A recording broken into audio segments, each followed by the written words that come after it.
Nobody learns, nobody grows, and nobody hugs. If grandstanding politicians such as Julian Knight and his DCMS committee had their way, this season's Premier League would play out like Larry Davis' blueprint for his now hit show Seinfeld. Minus the last, of course, football is now being held to ransom over goal celebrations. This season will be suspended if players continue to eschew social distancing in moments of elation. The government know this game faces a financial catastrophe if the season is cancelled, so dangles this threat. They don't have the brains to devise an effective method of distribution for when a vaccine was finally available, but somehow they've got time for this. At the most of times, people are tested in the country are responsible for the spread, as if the public cannot be expected to distinguish between their circumstances and those of young fit men tested weekly and working in secure, sanitised environments. Get over it. Paul Pogba signalling for teammates to join him after sending Manchester United top of the table is not the green light for you to hold an illegal rave in your auntie's garage. You know what's right and you know what's wrong. You know that football has been made a special case, and you know what makes it special too. Moments: Chorley's victory over Derby, Sheffield United's first win in the stadium, Fulham's late equaliser at Tottenham. Nobody is watching football for a cold 90 minutes of tactical numbness. A contractual obligation to broadcast as another fixture struck soullessly from the list. In a clash that is going to go down in history as one of the many football matches that are happening this weekend, as David Mitchell had it. The reason footballers are being tested eating prep meals on cardboard containers while sitting in isolation at the canteen. The reason so much effort is being put into creating sterile bubbles is to keep 90 minutes as normal as possible without fans. The game you watch must still look like a game, feel like a game, contain those splendid explosions of joy, despair and release from what is that moment.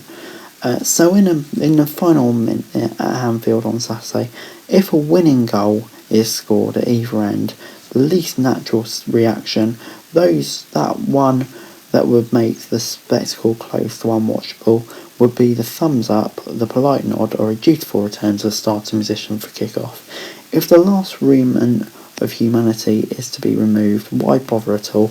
A goal celebration within reason, no 11-man pyramids, is not, as the Labour MP Clive Ayford had it, an insult to the NHS staff. An insult to NHS staff would be the cheer that went up from the Conservative benches when pay rises for public sector staff were voted down in 2017 by, among others, ever DCMS colleague Julian Knight. Maybe another insult would be the latter Knight sent back to a nurse who was exhausted and struggling financially in 2018, recommended citizens' advice or the money advice secure service to help her properly.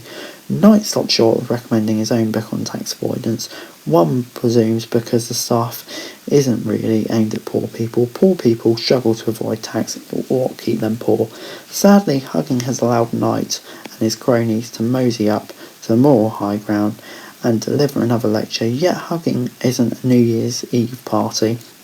It isn't even a Barry as a going to watch his own club QPR. A party, a visit takes planning, a goal is an instant of unbridled elation, and when that happens, some will remember our present circumstances, others not. That is the nature of the event and the people. Wayne Rooney describes a goal as like coming up from air having been trapped underwater.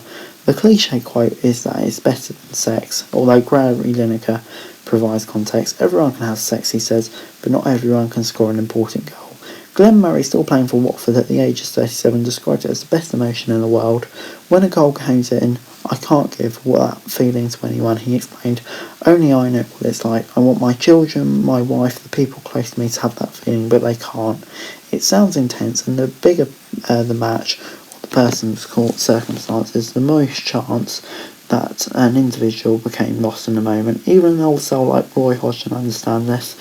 You can't say there is no excuse for celebrating the goal, but it's one thing to agree with in principle, he said to another, to stop it happening. When it happens, it's difficult to push emotions aside. Put your COVID head on and ask, how far apart are you? The general public should remember that all these players have been tested 3 times in a week and are all coronavirus negative.